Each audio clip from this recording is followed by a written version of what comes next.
Hello everybody, welcome back to my channel. My name is Rose and today I'm going to be talking about two of the holiday romantic comedies I've read. The first one I'll be talking about is Jingle Bell Beard by Julie Kriss. As short as this romantic comedy may be, it is really good. This is a second chance romance. Our female main character Jasmine and our male main character Matt went to high school together and they dated for a little while before Jasmine broke his heart. Ouch.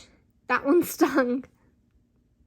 Skip forward a few years and now Matt is a player in the National Hockey League and unfortunately his body is giving out on him slowly but surely, and unfortunately for this season he has been benched.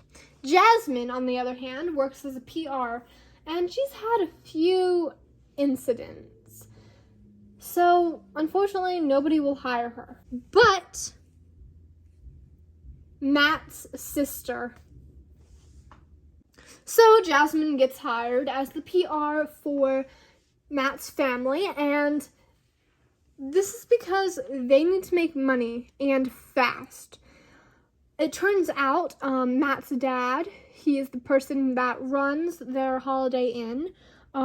He broke his leg, and their dad is pretty older, so Matt's sister is slowly but starting to become the main person that runs the inn and everything.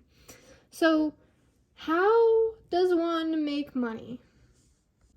Well, Jasmine has the bright idea to invite Matt. So like I said before, Matt is a player in the National Hockey League, and it is a big deal. He is a famous player. And so Jasmine brings up Matt, even though Matt's sister already told Jasmine he's probably not going to come. I already tried talking to him. So then why does he come when Jasmine sets it up? Well, who knows?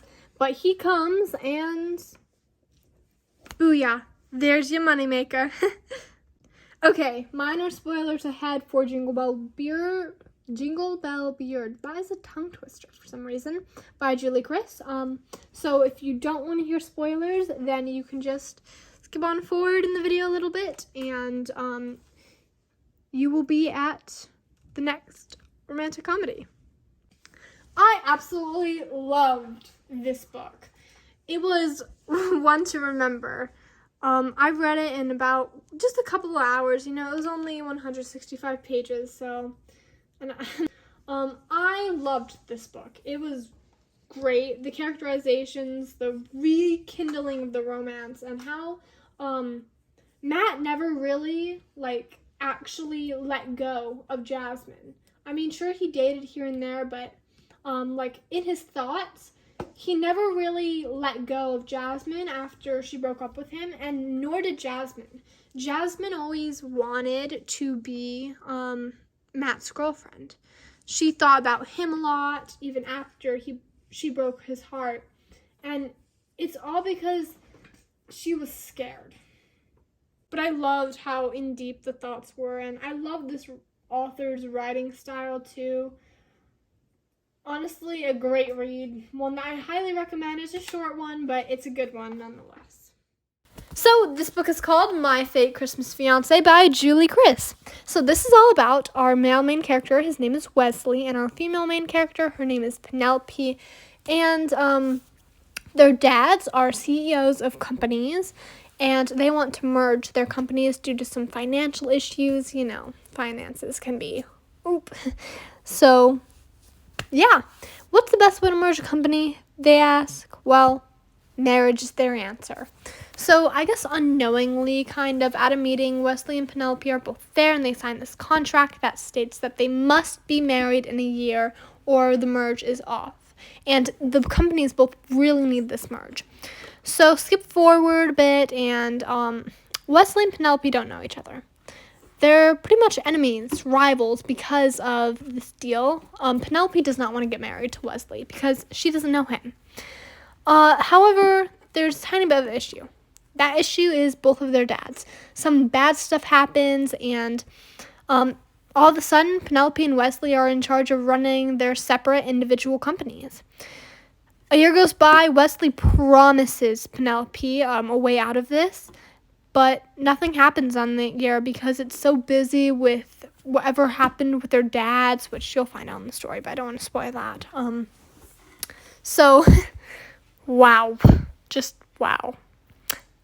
They're in a bunch of load of crap, and Wesley promises Penelope to find a way out, but he doesn't. Now, all of a sudden, it's Christmas Eve, and they're still engaged with no plans to get married or any plan be set in place for them to merge their companies without marriage. And all of a sudden, they have no choice but to get married. How exactly will they cope with that? How do both of the characters feel about that? Well, you will find out when you read the book. Alright, minor spoilers ahead. This was my second ever book I read by Julie Kriss, and it was pretty good. It was kind of slow in the beginning because I'm like, what is this? But it really picked up speed. I really enjoyed the two main characters. It was a little hard to tell that it was a Christmas one, but it did mention Christmas a few times. Julie Kriss's books are pretty short, so this one averaged about 200 pages, I think. Bit longer than Jingle Bell Beard, but all the same, it was a pretty good book. Yeah. Thank you guys so much for watching. Hopefully you enjoyed today's video. Make sure to stay tuned for bloopers at the end, and happy holidays, everyone. Have an awesome day. Flash forward a few years. Now they are about 20. Wait, no, they're 30. I don't know how old they are. And, I mean, that motivation is pretty good motivation. I'm not doing anything better, so it's one lonely Christmas night. I'm just kidding. You guys have no idea how many times I filmed that outro. Oh my gosh. It's terrible. I'm terrible at outros.